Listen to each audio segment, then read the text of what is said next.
on, and we're live. All right, guys. Thank you for coming back for episode 11. We're gonna touch on some topics today. Three big topics that Teo and I have been talking about, discussing on our podcast because of the events of the world. And we live in a weird time today. Today's the weirdest time to be alive, I feel like. And we're gonna focus on three main topics. And the topics we're covering today are: what are American values, past and present? Why it's hard to be a Christian today? And what things all Americans have in common right now. So we'll start on the first topic. What are American values, past and present? And I'm going to kick it off to Teo. Go ahead, Teo. Where did you want to start here?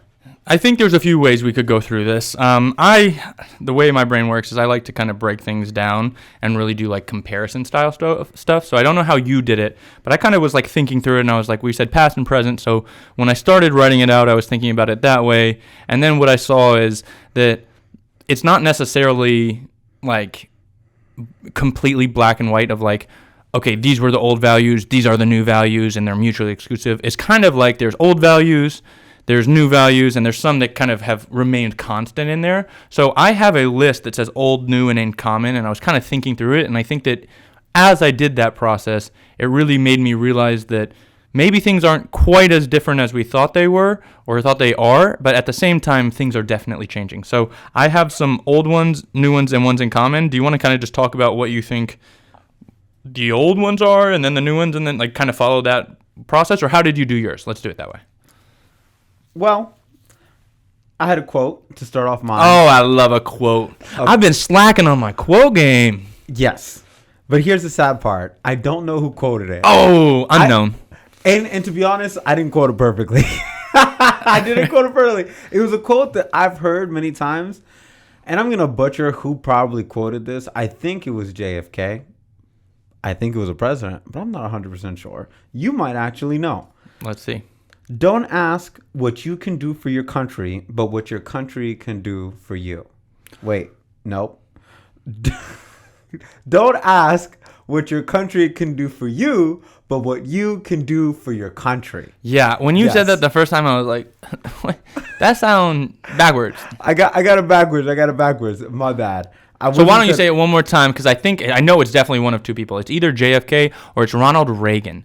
I think it's JFK. I want to say it's JFK. I think it's JFK. And you know what, Eugene? After I can finish this, fact check. I will put my money on JFK, but my backup bet would be Ronald Reagan. But okay. I think it's JFK. I feel like it's JFK. It's got to be JFK. And I wasn't even born in that time. Yeah. Okay. Don't ask what your country can do for you, but what you can do for your country. Great one. I feel like that embodies a different time in America that I wasn't around for, but you hear a lot from your elders. At least my elders used to talk about how that was a statement that changed America, and it gave Americans a sense of camaraderie. Now, obviously, there's always going to be strife and conflict in any country, but there were times in America where everybody felt united under, the United States flag, the fact that you're an American, you're proud of your country.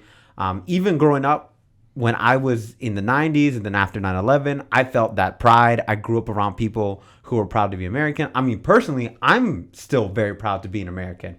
I value my family that immigrated here, and I value their effort to make sure that I was born to be an American. So I value that, and I honor them for that. Because this, to me, I think is one of the most amazing things you can be born into, being born to be an American. So I think some of the old American values were putting your God and religion first. And they talk about that, right? The founding fathers, they have God written into they have, the founding fathers had God written in a lot of the founding documents, right? Our country under God. The whole point people came and created the new world was because they wanted the freedom of religion, right? They wanted to be able to practice their Protestant form of Christianity or any type of religion that they wanted. They wanted that freedom. So putting God first, or your religion first. It doesn't have to be God. Putting your family second, right? It usually goes, or usually was, God or your religion first, and then family second. And I feel like today, and I'm not going to get too into the new values yet, but today, family is not, it's not as sacred as it used to be. You see a lot of division between siblings, between parents and children, and there's a lot that goes into a lot of these divisions. I'm not denying that. I'm just saying it's not what it used to be. And even in the media, I'm not talking about like the news or anything. I'm talking about like Disney, Nickelodeon, all these things. You don't really see that many shows where it's like the siblings are best friends, or the family's super united without someone looking like a goober, right? It's a lot of like, oh, you can always trust your friends. Your friends are always going to have your back. Nothing better than a good friend. And, well, there can definitely be good friends. Don't get me wrong. But there's something about family that you can never replace. And I just think that's an old American value that's kind of been put to the side by not just the media, but a lot of different institutions. And we can get into that later. And then building your community. I think community was a big part of American values a while ago. And community had to do with your neighborhood, maybe like the nationality of the people you grew up with. It meant a lot of things, but there was a lot of community that was built into that. And I think with technology, that has eroded a lot of community. Everyone's on their phone. They're not spending time talking to those around them. I see kids waiting on the school bus. Everyone's on their phone. No one is talking. Everyone has their earbuds in. I remember when I used to ride the school bus, people would talk. People were like, what's up? They had their phones, but they would still talk. Everyone wasn't always glued on their phone. Because a lot of times when I was growing up, we had flip phones. So there wasn't like Instagram. You were scrolling. You weren't scrolling Facebook or MySpace. You had to talk to people. You might text somebody or be on a call, but you would still be chopping it up with people. So those are some of the things that I was looking into when I was thinking, old values in the past. But I've been on a tear right now. So how about you? You touch on that. Just to let you guys know, you guys were right about JFK. Was it JFK? Okay, it was JFK. JFK quote. we can correctly quote it. This is a completely side tangent, but I misquoted something on one of my Monday motivation posts, and then I was flagged for disinformation or something like that. So you got to get your quotes right. Get your quotes right. They will check you on that. No, I completely agree that those were core values. If you think about even things of, like how the country started, it was people leaving for the search of religious freedom. So I think the freedom of religion is a core tenet of this country. And what goes hand in hand with that is when you have a country that wants freedom of religion, that means that religion is a core component of that country. Like you wouldn't add that element there if you weren't pursuing a country that had an element of a belief in a higher power and what comes from that. So that's one thing. I think that the family unit, I don't even know if that's as much an American thing. Maybe there are other parts of the world that do that too, but I think just world-wise, it kind of ties into what you said, but like families were more dependent on each other back in the day. They had to stay closer geographically, they had to stay closer economically, and I think just like based on connections, they were closer. And now you're seeing it more and more that like people talk about it all the time, but the erosion of the family unit, and like it's really sad.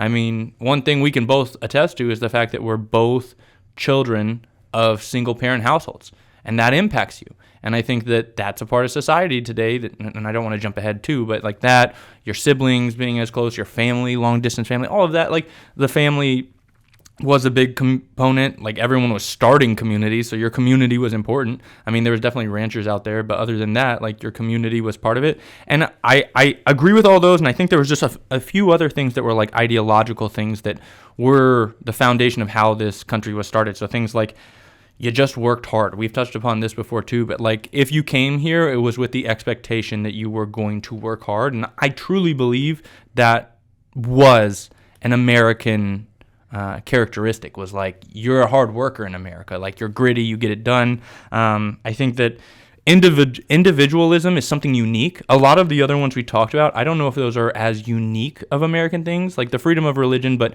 the individualism of like freedom tied with individualism, that's unique to America. Not a lot of other places in the world back then, or even now, kind of give you that flexibility to say, hey, you have freedom. You are a sovereign individual. You are free to do as you can in your, within bounds.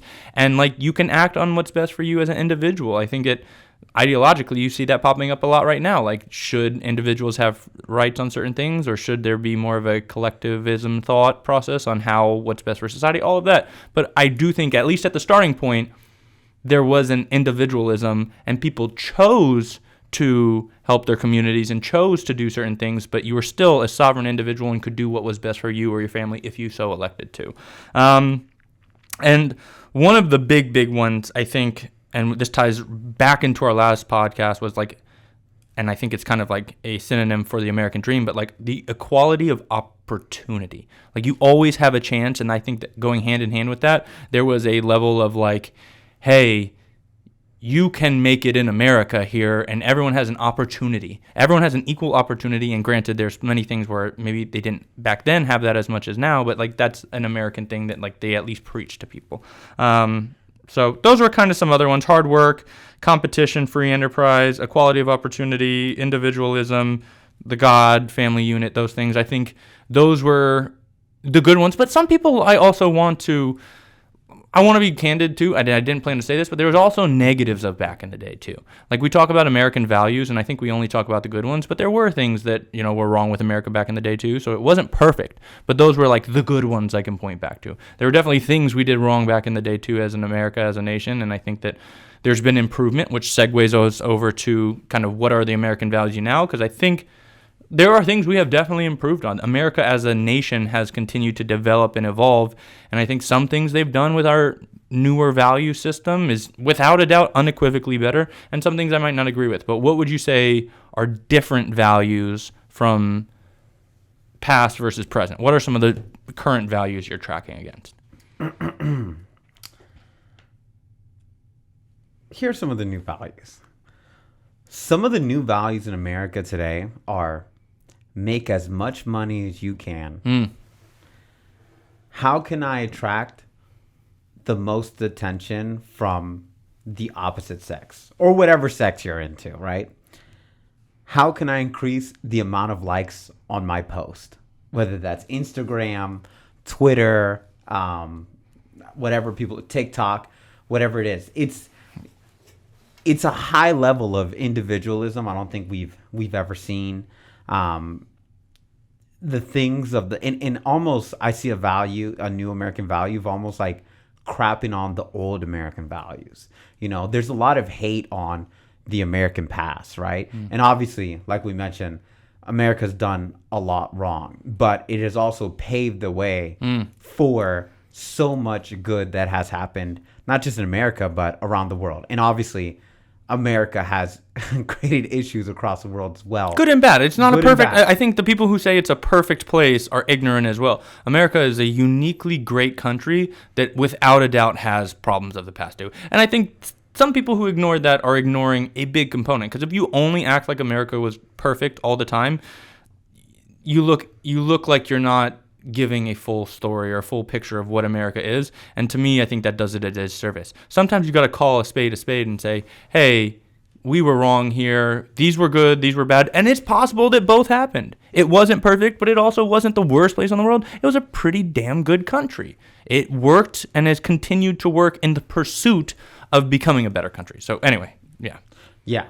When I boil it down, I feel like there are three main American values today. How can I make the most money? How can I attract the opposite sex? And then how much attention can I get on my post today?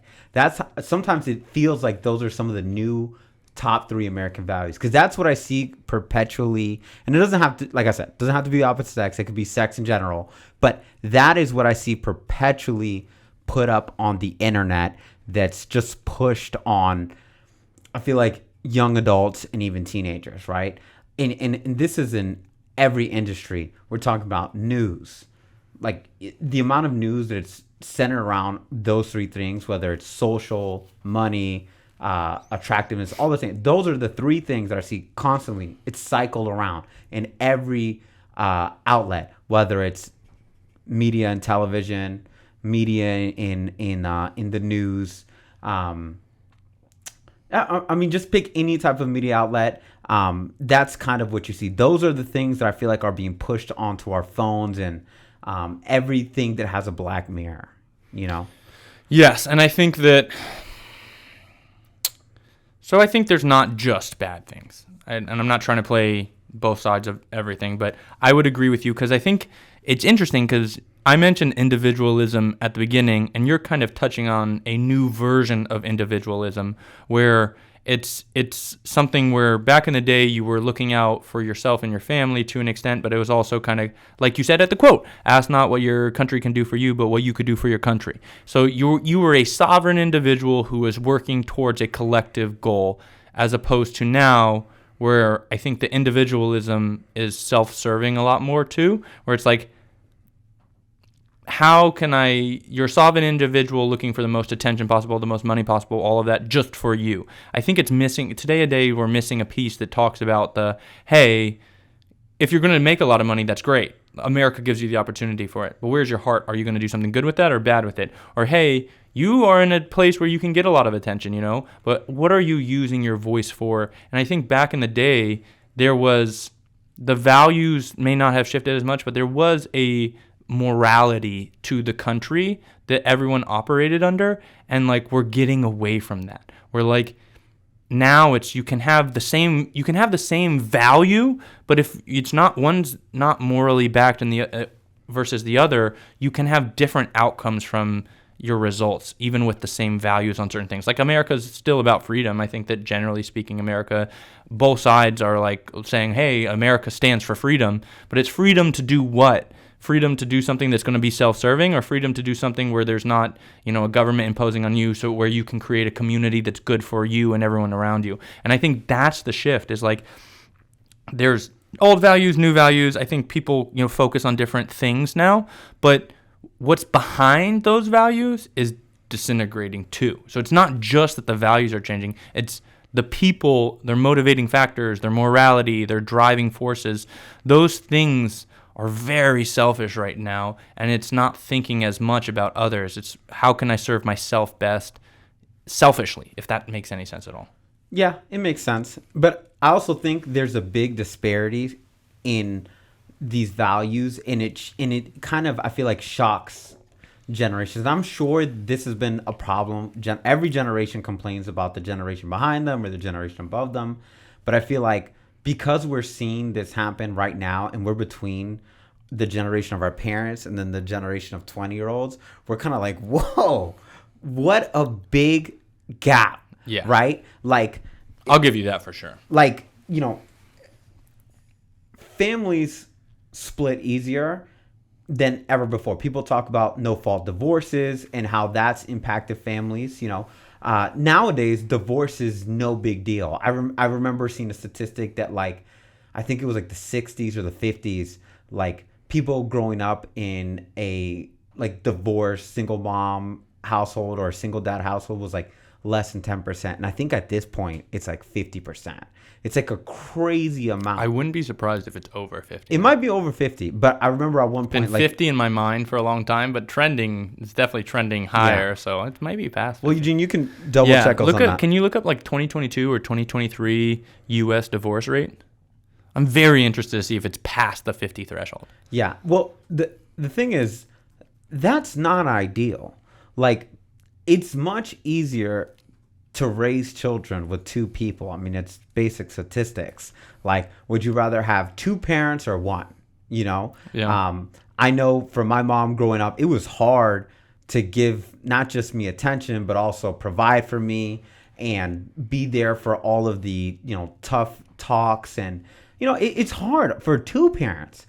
I can't imagine, having to do it with one. And I'm lucky right now, I don't have any children, so I haven't had to even engage with some type of decision like that. But in the past, it just wasn't as much of a thing as much as it is now. And I think a lot of that comes with the values that our generation, and I'm not saying that our generation is to blame for that necessarily, like the generation before us raised us, right? So the transfer of values, one could argue, wasn't done well, right? And then we have the generation below us. So we're transferring it back. Yeah, and it seems like we're doing the same thing or worse. It's hard to say. I would argue worse because the generation below us is worse us. Yeah. And their thing is, then we did not. We got handed a bad deck of cards, and we were like, here's an even worse deck. You know what I mean? Like, we were definitely not stepping up to the plate. Yeah, and then, you can see that people value each other. People value each other less and less. We look on the internet, and we see people get bullied, and we don't flinch. It doesn't bother us like, it probably should. Like, we'll see somebody get canceled. We'll see somebody get into a fight and get beat, and people are numb to it. It doesn't mean, like, if you probably showed somebody in the 1940s a video of someone getting beaten the hell up in school, they would probably be like, whoa. And then what happened? But today, we're like, wow, what are the comments? You know what I mean? Yeah, I think with more access to it, it has definitely numbed society to a lot of things that shouldn't be socially accepted. I mean, you weren't seeing a lot of people get beat because if it didn't happen in front of you, then you didn't see it. Whereas now you can watch, World Star highlight reels of people getting beat back to back to back to back. So I get that on that. I definitely think there's an erosion of values and a shifting of values. That's without a doubt happening. I think there's some good, some bad, but overall I think it's trending bad. I think that it's not to sound pessimistic, but I think that when you look at across the board people, and I was thinking about this, it's interesting because like I was like, why is it happening? And I think that I came up with two things. Why is society getting worse? And one of them is that people are getting more exposed to a lot of things. I think you're spot on that people are exposed to a lot of things via the internet, so they're kind of getting numb to a lot of things that you shouldn't get numb to.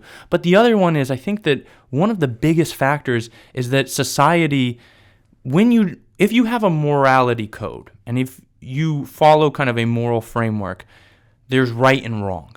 And if there's right and wrong, you feel a sense of guilt when you do something wrong, and that guilt is uncomfortable. It's an unpleasant feeling to be like, dang, I did something wrong and I feel bad for it. And I think the biggest thing that happened is a shift from back in the day, you felt the guilt and society kind of like, and for sometimes worse and for sometimes better, kind of made you acknowledge it and have to deal with it. Be like, hey, you did something wrong. Now you have to deal with it. Well, today it seems like society is like, hey, it's okay. At first, it was like more of an acceptance of a lot more things, and again, there was some good with that. But when a tolerance, it was like, hey, we'll tolerate this and we'll accept a lot more things because we're more accepting as a whole. A value that I would classify for the new society as acceptance. Well, the problem is when you start accepting things and kind of not dealing with that guilt you feel for doing something that was wrong, it becomes okay to you. And then eventually, where society has gone, as opposed to just tolerating it, now they celebrate things that maybe would be morally wrong. And they're like, hey, not only is that okay, but like, good for you. You do that. If you feel inclined to do something like that, even though it could be morally wrong, like, don't feel bad for it. Feel good. Like, go ahead. Like, I'm proud of you. Like, keep going. And when you have a society that doesn't want to acknowledge even that there are some things that are wrong, you kind of have an erosion in a lot of places where things can't erode. The family unit, like, I'm not saying there aren't situations where someone shouldn't get divorced because we're both parents of single parent households. I see it. But on the other side, I see what it does. And like the family unit is super important. Having morality on how you deal with those on the street. If someone's getting beat, you don't just say like, ooh, they're coming, or whip out my phone. You help your neighbor. You help people. Like that morality that drives the American system is eroding because we're tolerating everything. Everything has to be okay. You can't have someone tell you it's wrong and you should feel guilty for it. And when that happens, a lot of things happen. I agree on a lot of your points. But something I want to say while it's fresh in my mind, one of the things you touched on is, why is society getting worse? And I'll say this. why society is getting worse? Because we have some terrible role models in society right now. We talked about government corruption, right? Politicians that are corrupt. How about celebrities that are sellouts? Yeah. Straight sellouts. I mean, I'm not going to name any names right now, but there are some celebrities that I grew up watching that I've slowly but surely watched sell out to big companies. They got that bag dangling. Even some foreign countries, it appears, that have that bag. Like celebrities who are already uber rich, pandering to all types of agendas. You know, this isn't towards one particular agenda. All types of agendas. And these celebrities are propped up by different media outlets. And the sad part is, here's the sad part. I think a lot of our generation, we grew up where our parents didn't spend as much time talking to us. So what do? We watch television, we listen to music, and that's how we were raised. I know, at least for me, like my parents didn't really spend a lot of time with me. So I spent a lot of time watching, like I said, Disney Channel, Nickelodeon. But then as I grew up watching more mature shows, watching athletes and thinking, man, like I want to be like this athlete. You know, I idolized celebrities and athletes. And I think I'm not the only one. I would say in our generation, there's a good chunk of people who can resonate with that. But as I've gotten older and as I kind of see the ways of society and how bad things are right now, I think a lot of times we're seeing, you know, these values. And because people are looking at these celebrities like idols, they don't realize, oh man, that celebrity is just a person and they're messed up. And a lot of times, they were just child stars, right? They were famous at 16, 17, 18. They've been rich their whole life. So when they act crazy, people aren't putting two and two like, oh, this person has been rich and famous for a long time. They're nuts. They're not someone to look up to. They're just a crazy person who has the spotlight and is rich, but they're not somebody to look up to. And it's wild to me when I see people my age look at an athlete or look at a celebrity and be like, well, this person did this. I'm like, well, that person's a millionaire and has little to no accountability for anything they do. You know, why are you looking to these people? They're just celebrities. They're sellouts, you know? And like, I'm not trying to be too critical of them because I'm nobody. I'm a nobody, you know? I'm no one special. But I do think people, especially as they're having children, need to take more accountability for trying to be that role model and steering their children away from being like, I idolize that celebrity or that actor or that athlete, whatever the case may be, because they're just people. And there are plenty of people in your own community that you know in real life who are more likely going to be a much better role model in the life of your family, kids, whatever the case may be, right?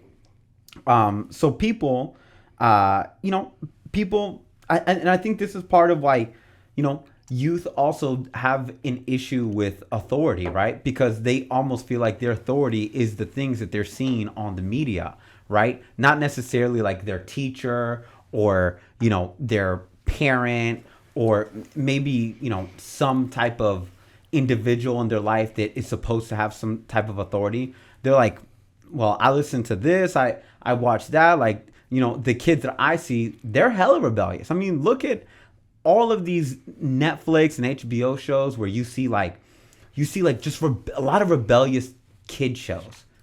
Why are there so many rebellious kid shows? I understand it sells and I get that it makes money, but it's so bad for society. And I don't understand why there aren't more people stopping their children from watching this or even watching it themselves. Like, even as an adult, like, some of the things that are on television that are idolized are, and you know what? I got a different rant for this later in this podcast, but it's like, why are we idolizing so many bad things in society?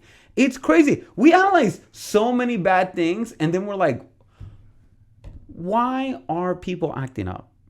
You know what I mean? And we talked about this, but like, we'll literally talk, like, listen to a radio show, and the radio show will be like, oh my gosh, this person cheated on their wife. Who can believe it?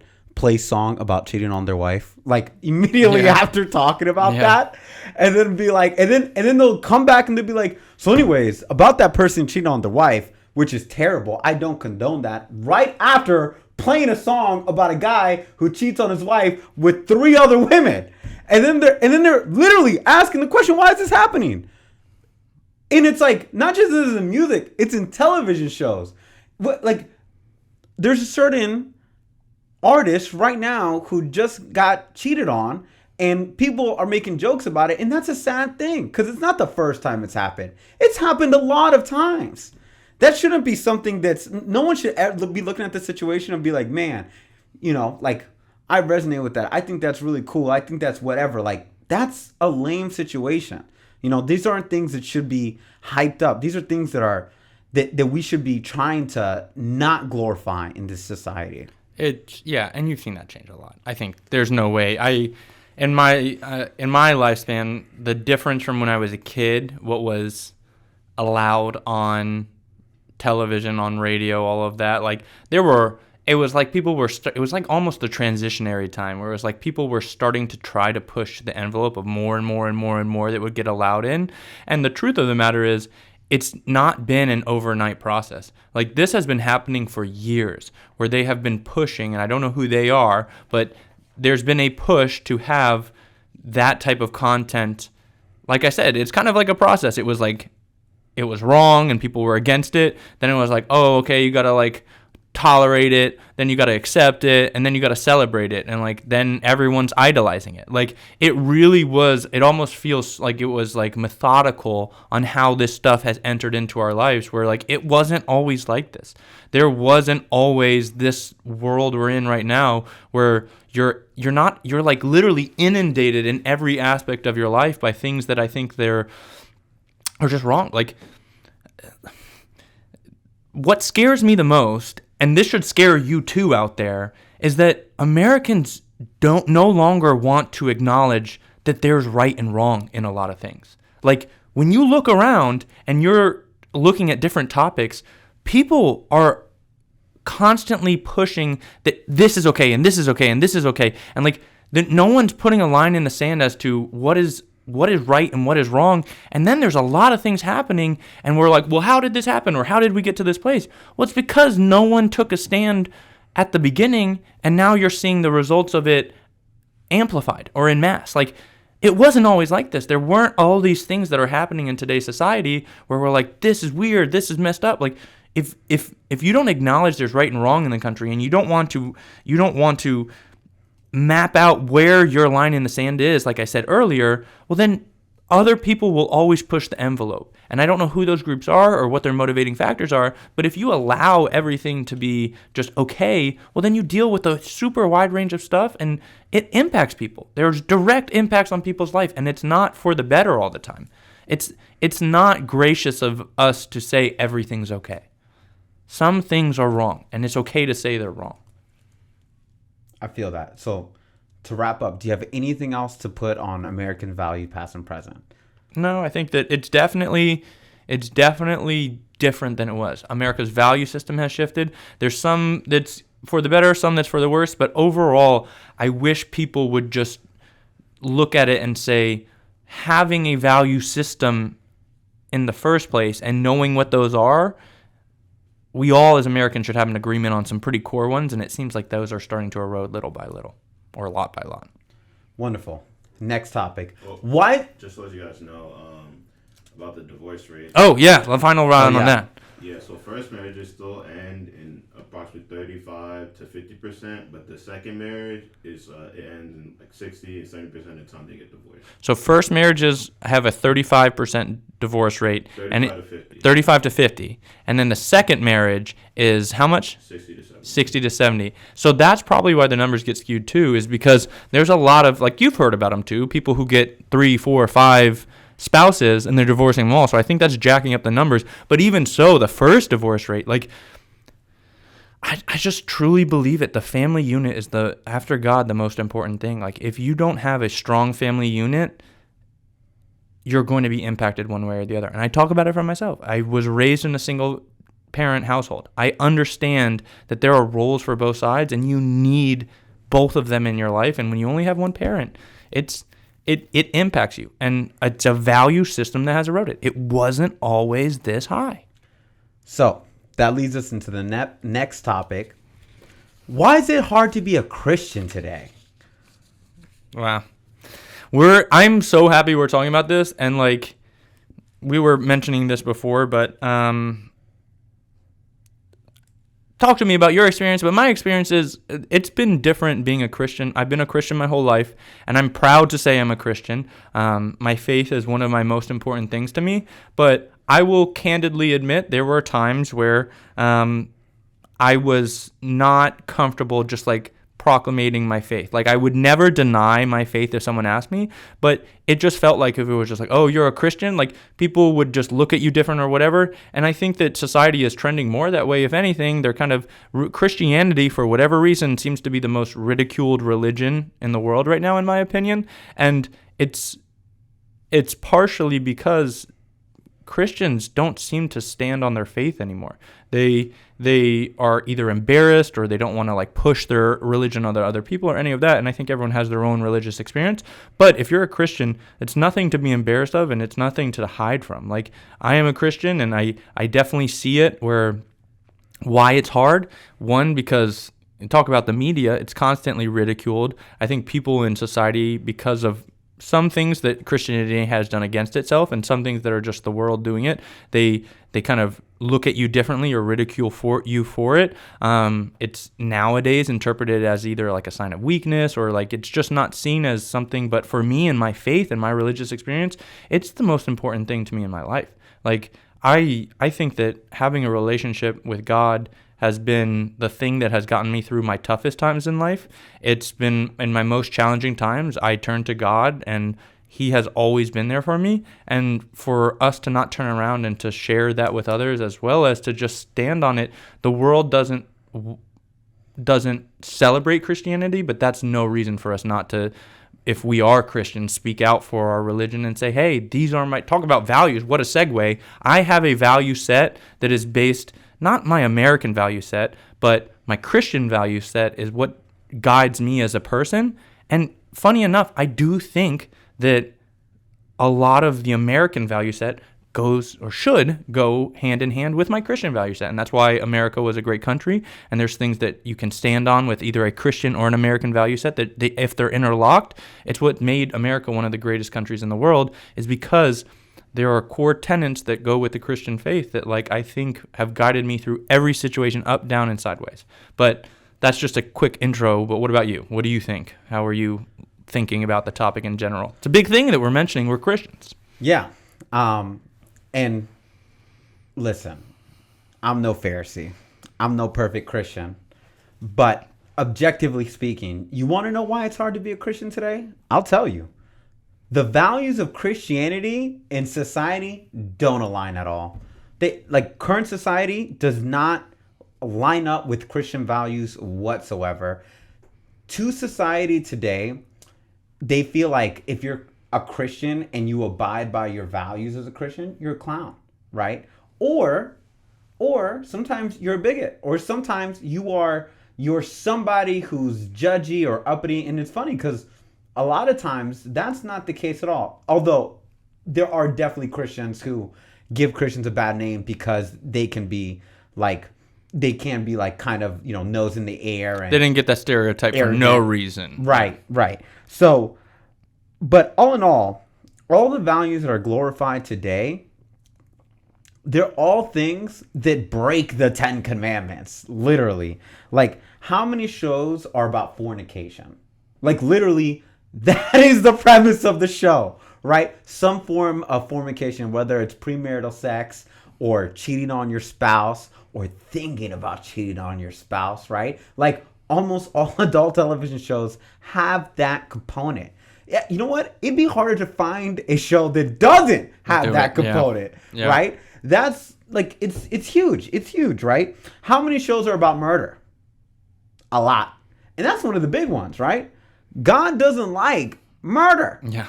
But it's like, and I know the murder rate in America isn't the highest in the world by any means. But that being said, it's like one of the coolest things on television, right?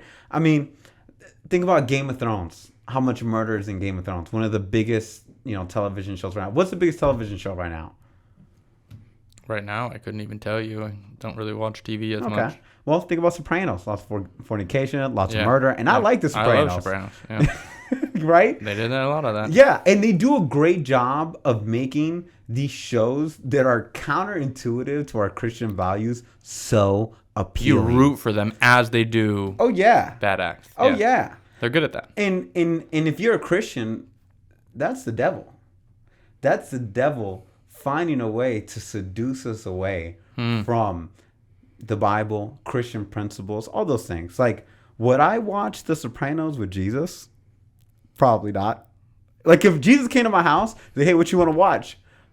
I'm Yeah. not putting on There'd The be a few Sopranos. scenes where I'd be side-eyeing Jesus, being like, I wouldn't put it on, man. Yeah. I'll be honest. I'll probably put on like I might put on like a nature show or something Yeah. like that and be like, you made that. You know what I mean? Like, that's something Jesus would really be like, you watch this? you're like, This is what you want? and like, almost every type of media says the Lord's name in vain. Yeah. Right? Like, I'm not going to say it right this moment, but I slip up, and it's so prominent. People don't even bat an eye. People bat an eye more to the word F you than they do that. And F you people bat an eye to nowadays, One of the 10 commandments is honor thy father and mother. How many shows show bad parents or highlight the worst thing about parents? Like, they make the fathers like cadoidal heads, incompetent, dumb, constantly being shown up by their kids or their wife. Like, just they demean fathers on television. Look at any Disney show. The father's never some dude who be holding it down all the time and like has a high paying job and is well respected, highly respected. When he says something, it goes, right? It's always like, oh wow. He's a goof. Yeah, he's a goof. He's always a goof in the show. Dad painted the room the wrong color. Come on, Jeffrey. Like, whatever Yeah. the case may They be. ridicule the dad a lot of times. all the time. Yeah. It's what was that show? Phil of the Future or something like that. Right? That was the show, Phil of the Future, Future Phil. I don't know, some shit like that. And it was like the dad was always some doofus. It's never and the mom too. A lot of times they'll have like the mom being like just like doesn't have her stuff together, like has to do like an X amount of things where sometimes she doesn't get to do her duties. Like, they don't paint the parents in a great light a lot of times, a lot of these shows. And especially like you look at the shows on like HBO where the parents are wilding, right? I mean, look at Breaking Bad. They have literally the dad is selling drugs and the mom's cheating on the dad, like doing all this crazy stuff. Like, I understand that it's entertainment, but I think as Christians, you should be cognizant of the fact that like it's straying you from your faith. It's making you not want to be Christian.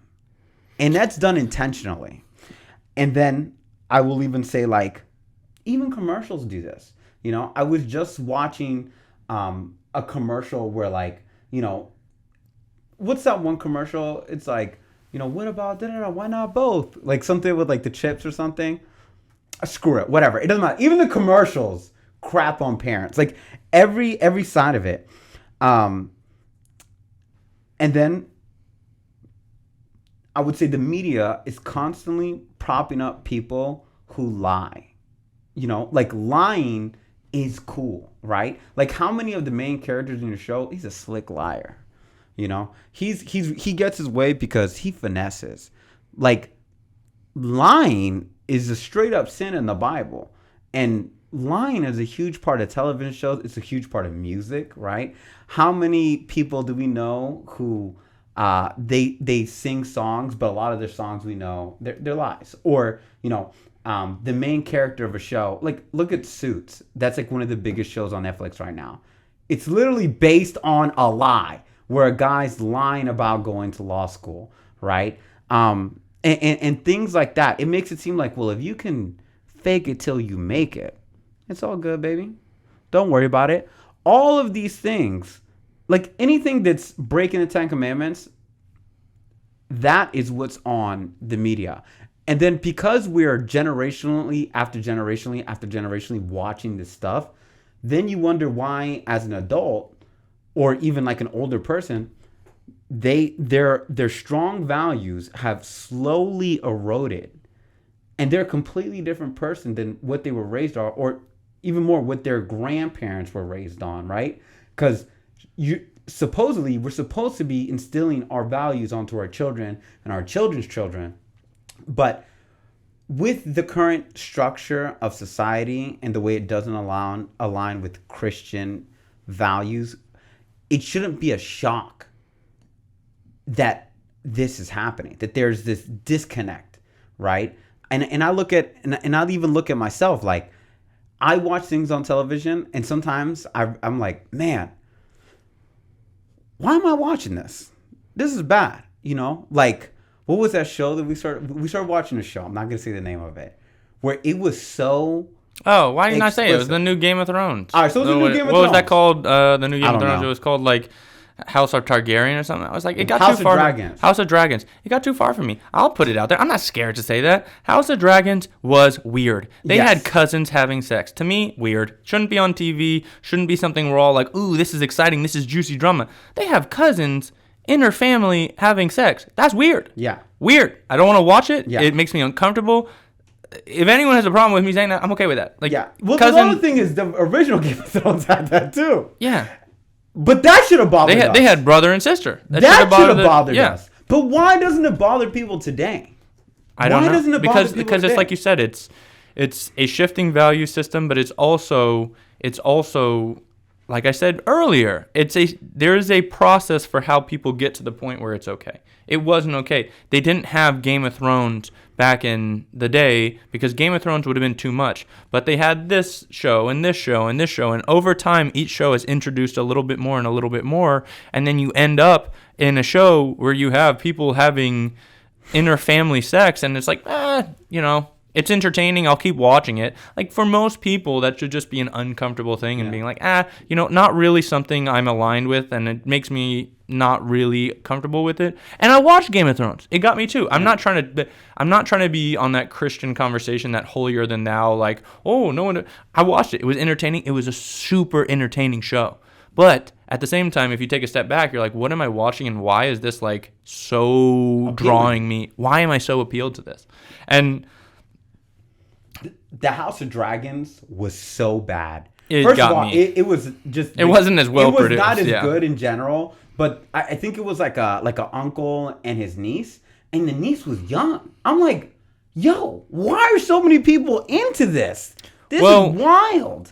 You mentioned it kind of earlier too, and you were talking about how, like, if you do certain things, people are going to look at you different, or it's not seen as cool, or it's not celebrated, or whatever. But I don't know who needs to hear this out there, but it's more important for you to stay true to your faith than for you to think or care about what society says about you. Like, that's also a big component. Society pushes a narrative that, like, you want to be accepted and you want to be like, hey, like, part of this or part of that. But it's okay for you to stand on your belief system, whether or not other people out there are going to agree with you or not. Like, if you believe in a belief system that tells you you're not going to do what the masses do, even if they're not with you on that, that's okay. Christianity, we were talking about it earlier, but it's like, it's ridiculed at times. It's definitely done a lot of things wrong. Like, we were talking about America, but Christianity as a institution has done a lot wrong, but they've also done a lot right. And like, I mean this from the bottom of my heart. Like, with Christianity, if you're paying attention to all the parts that they want to use to make it seem like it's a bad thing, you're going to, like, again, just like turn away from Christianity and look at what the world's doing.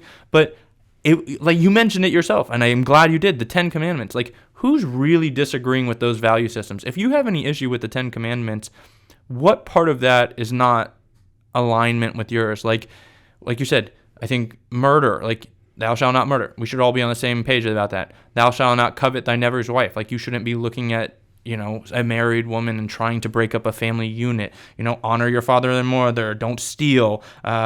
thou shalt not bear false witness against your neighbor. Like, that's important. Like, tell the truth. Like, honor your God and have respect for him and hold his name holy. Like, all of the things of the 10 Commandments, yes, they're Christian ideals, but I think even if you were to take out Christianity as a whole, those are just statements that are good for society and good for you as a person. And if you lived your life according to those and didn't look at it from the lens of, oh, well, Christianity's lame or Christians are lame or whatever, like, that's what we should be striving to, not inundating us with these television shows that are pushing almost the opposite of those value systems. It's not only that it's not pushing the good stuff, they're pushing the bad stuff on us, and society's accepting it. And then if you're like, hey, no, like, I don't do this, I based on that, people are like, oh, what are you, like a square, or what are you, lame? Like, it's said all the time about Christians, but like, you shouldn't care about people saying that if that's what you feel called to do. And in a society where we're moving further and further from having those value systems, America, Christians as a whole are moving away from that. Now more than ever, like, stand on your faith. Stand on your religion, stand where you feel comfortable, and that's okay. No one should ever attack you for that. That's why America has freedom of religion. We're Christians. Other people are allowed to follow their religious followings too. But, like, Christians shouldn't feel, like, embarrassed to be Christians. Like, that is your belief system. That's your belief system. And we have that freedom in this country, and it's not something to be ridiculed. So I don't know why the world wants to push something that's contrary to a lot of Christian values. But regardless of whether they are or not, you have the beautiful thing about America is that we all have the freedom to do it, and we shouldn't be afraid to say we're Christians, and we shouldn't be afraid to, like, follow our Christian belief systems and what the Bible tells us to, and that's okay. Like I said, it's crazy that people are scared to say their faith in their religion. Like, you're a Christian, that's okay. That's a good thing to some people, you know? And if you follow the 10 Commandments, I don't think you're going to ever cross someone in a way that's like, hey, you should be murdering. Like, even if, like, the television shows and all that are saying that, like, no one's pushing you to murder someone. Like, stand on your 10 Commandments and be a Christian and live your life under Christian values, and that's completely okay. Gotcha. So I got one more piece to talk about on why I think it's hard to be a Christian today, and I'll try to touch on it briefly. But I think a lot of issues Christians, at least in my generation, are having is it's hard to find a solid Christian community nowadays. And I think, like, part of the reason is that leadership in Christianity in America has become kind of weak. Like, I was church hunting, and I thought maybe I was one of the only people church hunting, but I started hearing that, like, there were a lot of people who felt like they just couldn't become connected to a church. And I think a lot of times it's because the leadership at a lot of these churches, they're weak. Like, how many times do you hear fellow Christians say they're church hopping? They're trying to find the right church. And it seems like they're doing that year after year. And I think part of that is, you know, I'm sure it's them, but I'm sure it's also like they don't find a leader of a church who not just captivates them in the way they do their sermons, but in the way that they interact with the congregation after their sermon's over, or even in their community. Like, I recently found a good pastor. In full disclosure, I don't go to church every Sunday, so I'm not a perfect person. But, like, I actually look forward to going to church on Sundays now, because I see a difference in leadership than I have from other churches, right? Like, I've gone to other churches where they're quicker to send you on a mission trip to some third world country than they will send you to a neighborhood in their own community to evangelize. You know, they'll send you to, like, Guatemala and give you whatever amount of money you need to go evangelize out there. And then it's like, well, why don't you go do it in your own neighborhood? Your own neighborhood has a whole bunch of people who don't know Jesus. And they're like, like, and not even just, like, evangelize, like, help. Yeah. Be there for your community. Get involved. And I find it kind of sad because one of the last things Jesus tells his disciples to do is to go out and make more Christians. And a lot of that's needed at home because this used to be one of the most proficient places, or proficient is the right word, but just one of the most abundant places for Christianity, and it's not. And we're still seeing the same strategy of go to, like, all these other places around the world, but pastors are afraid to speak up here. They're afraid to say uncomfortable truths here. And, you know, I'll be honest, I went to a pastor recently, and as I started listening to him preach, I was like, oh man, like, this guy's not afraid to say the truth. But I've been to plenty of other churches where people are, you know, they're afraid to say what's up. And today, I feel like it's the most important time to speak up. I'm surprised I'm not seeing more people who are leaders in Christianity not speak up on all the craziness around them, you know? And like you see even some people in Christian leadership who are bending. They're bending because they're scared. And it's like, are you afraid? Because the only person we should be afraid in is God. Especially if you're a Christian leader. You're supposed to be leader. You're supposed to be teaching everybody else how to act. You know? But, you know. It's a really good point. Leadership. I'm glad you did that, because when I thought about it, and actually doing some reflecting kind of my thought process, I was like, well, I blame the world. And I'm doing something I actually don't like. It was almost like a victim mentality as a Christian, where it's like, the world makes it so hard. The world makes it so hard. But I completely agree that another big factor is not only is it not cool to be a Christian in society, but if you go to Christian institutions, we talk about this all the time. Like, Christianity as an institution has been very flawed. Christianity as a religion and my faith and my relationship with God is one thing, but I am constantly looking at mega churches. Don't get me started with mega churches in America. You know, if we're going down there, let's go down there. Mega churches in America are it's a monstrosity that people could be out here saying you're following the Christian faith, and then you turn around and build a $10 million complex with your state-of-the-art, sound system, and you're this and you're that, and all of these things. You're spending millions, not thousands, millions of dollars to build this church when you probably don't go 2 streets down and help a family in need or be a good representation in your community. We have a Christian institution, and I'm a Christian. I think it's the most important thing in my life. And we have a Christian institution in America where we've gotten away from our values as a country and we don't follow the Christian values. But at the exact same time, the Christian institution has so many flaws. They're money hungry. Talk about looking at the money. They're all about their bottom line, when that is the opposite of what Jesus preached. They build these mega churches. It's more about the pastor and the celebrity of the pastor than it is with the community. Why don't we ask questions in church anymore? We've talked about this 1,000 times. You go to church and it's this same old, sit down, sing some songs, hear the sermon, sing some songs and leave. That's the model of the church I've gone to a lot of times. That's not Jesus's model. Jesus was with the people and he was having back and forth. He was telling stories, but he was having conversations. And the Christianity as an institution has seemed to go on this route where it's like, hey, we're going to tell you what to do and we're going to ask you to give us money. And that's Christianity. And we're going to have a lack of leadership and we're going to bend to societal norms. Like, being in America now and you see Christianity, like you said, there's a lack of leadership and the institutions there. No wonder society is giving Christianity a hard time. They're not standing on what's right and wrong. And it goes back to the morality and it goes back to the societal pressures. But if you're a Christian, it's not always popular to be a Christian, but you stand for what's right, and God gave the playbook with the Bible, and God is present in our lives. So, yeah. Both society and the Christian leadership are reasons why it's hard to be a Christian in America. I've church hopped. I've had times where I didn't want to go to church because I was like, I don't want to be part of that church. They're corrupt. Or it's like, hey, I can't find one that really is inspiring me. So I'm with you on both sides. It's society, but it's also us as a Christian faith and community of Christians. There's problems. Yeah. Essentially, leaders of the church aren't standing on business. No, they're not. Right? They're afraid to offend people, and they're out there worried about losing that donation or those offerings. And Jesus wouldn't be. And Jesus wouldn't want us to be. Like, if you think about, like, the difference between the leaders of the churches now, like, the leaders of the churches, you're seeing them, they're bending. Back in the day, leaders of the churches were willing to get crucified for Jesus. Yeah. Yeah. I mean, you saw it too. Jesus, when he was going to the temple, he was flipping over tables because he was like, y'all are so off. This is not. He went to a tabernacle or a temple and he flipped over tables saying, y'all are not following what God told us to do.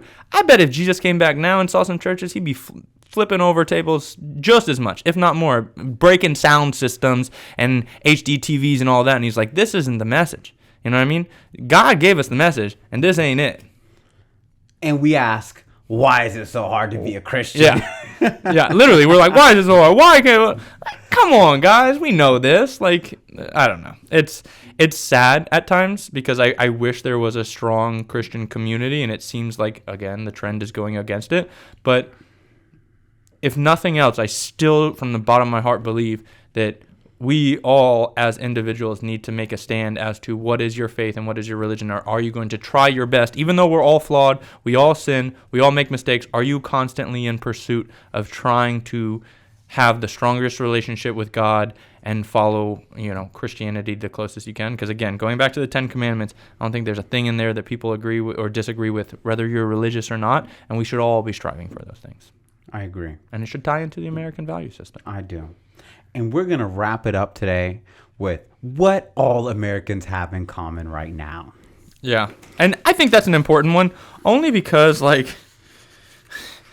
you tell me, do you feel like Americans are getting closer or further apart? Let's just talk about what we all have in common, because here's what we have in common. All Americans feel like the country's in a terrible place. Whether you're on the right, the left, or the middle. You're like, we're not in a good place right now. Are we as divisive as we ever been? We haven't had a civil war yet, so I would say no. I would say things are pretty bad. Things have been, people they feel like the country's not in a good place. And I feel like everyone has that in common. And that's not just on some political stuff. That's on some real estate. That's on some financial markets. That's on, Americans owe the most money they've ever owed in history. We can go down the line, All Americans want lower gas prices, right? All Americans want affordable housing. We talk about affordable housing all the time.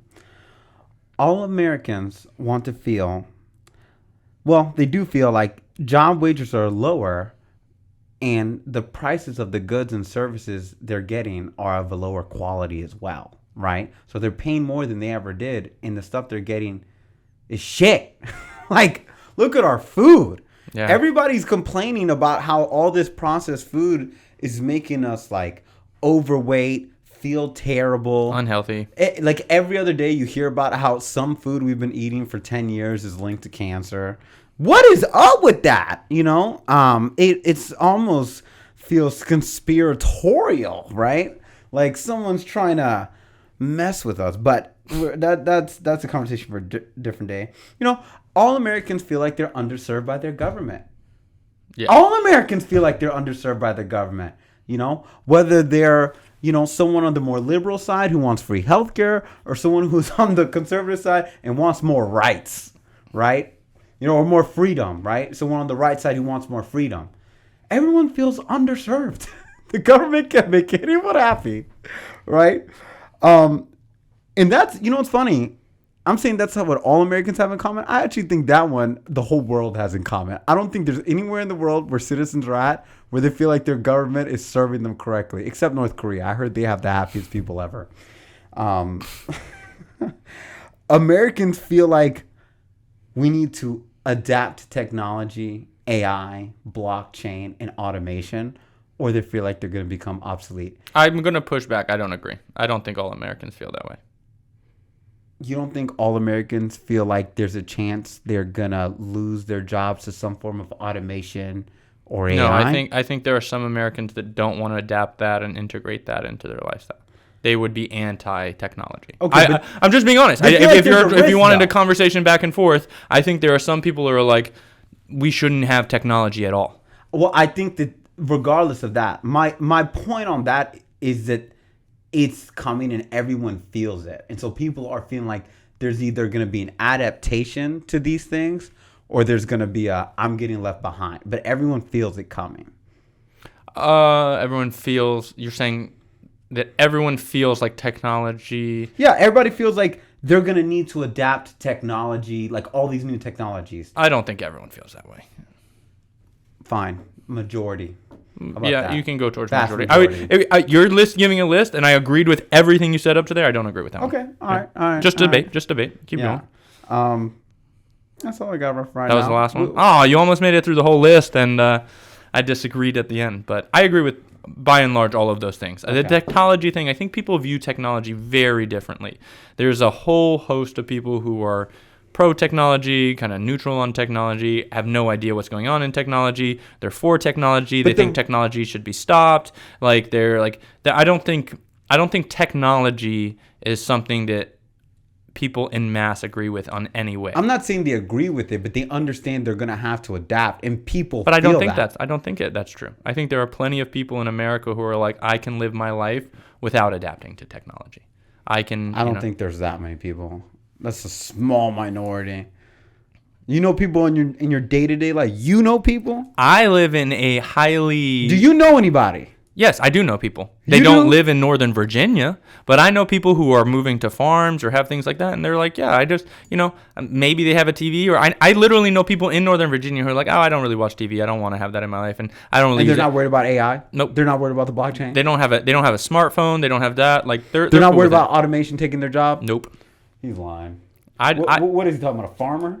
you think every American, like I think every American, go through your list again. Go. All right. So technology. So Let's technology. move We on. disagreed. Let's It's allowed to disagree. Disagree. I mean, I think that those are a lot of things Americans are frustrated with right now. America has a lot of commonalities, and they might differ on the solutions, but those are a lot of things that that we agree on. And unpopular opinion, I think Americans probably today still have more in common than they do in differences. That's why I was asking it earlier. I was like, well, do you think they have more differences or more in common? And I think there's more polarization on the things they have differences on, and we tend to focus on those things. But if Americans kind of stuck to that core set of things like you were talking about, and you could expand that list more, there's plenty that Americans agree on, and it almost seems like we ignore those so that we can focus on the few items we really disagree on. There's a few things that Americans you'll probably feel pretty strongly for or against, and you're like on the opposite side of those things. And that tends to be the topics that are pushed in the media and tends to be the topics that you'll have conversations on and all of that. But in reality, in people's day-to-day lives, those topics aren't impacting their day-to-day as much as some other things that we all agree on. Yeah, I don't know an American who is like happy that grocery prices are going up. I don't know an American that's happy about their wages not covering the amount that it used to back in the day. Or things like, we were talking earlier, it seems like society is not having the same value system where we're looking out. It's kind of education's going the wrong way. The healthcare system's not as proficient. Like, there's plenty we agree on. And I really wish we would kind of focus on those. Let's shift our attention as a whole and say, what do we all agree on? And let's try to come to a middle ground solution on those. And then later on, let's focus on the ones we really disagree on. But if those things we really disagree on are going to be the number one focus, I don't see a solution to a lot of those immediately. Like, it's going to be kind of who's in control and who can kind of lead the dialogue. But the ones we agree on, let's get those moving. Let's knock those things out, get those in a better place, and then I think society as a whole would be in a lot better place. And then either maybe those things aren't quite as important, or then we have the time because people are in a good spot and we can try to have more of a civil dialogue. But if you're having a tough economic situation with your day-to-day income and your discretionary spending and your money you have and your wages and all of that, and then you're trying to talk like more philosophical or ideological topics, you're going to be more frustrated anyway. Whereas if America was in a better spot and we took care of all of those easy hitters that we all agree on, then we can kind of work on the hard hitters. But it seems like the focus is the things we're the most disagreed on and the hardest to solve. I don't know. Do you agree with that or no? No, I agree with that. That makes sense. Do you have anything specifically That we agree on or that we disagree on? that we agree on? Sure. Not you and me, just No, Americans. America. Yeah, I agree that I think that America would love to have better infrastructure. I don't know an American out there that's like, I wish our infrastructure is great. Like, let's make infrastructure a focus item and really do that. Let's work on bringing jobs to America and having good U.S. jobs that Americans can go to where their wages are covering their cost of living and like they're just good jobs. Let's work on helping the education system. Like, the education system, I think most Americans can agree on, is flawed, and you come out of this kindergarten through high school, education system, and you don't really feel equipped to deal with the world. You don't know how to do your taxes and your finances, and they really have taught you some arbitrary things like Pythagorean's theorem, but at the same time, you don't know how to live your day-to-day life. Like, let's fix that. Let's fix the healthcare system. Whether you want it to be free or not, that's not the important part. Let's make it so the healthcare system serves you better. Let's fix our food. Let's make our food really healthy so that we're all eating clean, healthy food. All of these things we can knock out.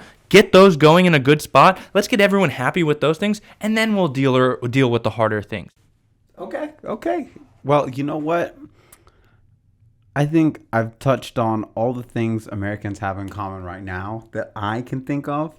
And if anyone else has any ideas on what they think Americans have in common, or things they don't have in common, you can put it in the comment section. Yeah. But hey, I've had a good time tonight. Me too. Have you had a good time? Great time. Episode 11 in the books. Episode 11. Shout out to Pope. Shout out to Pope.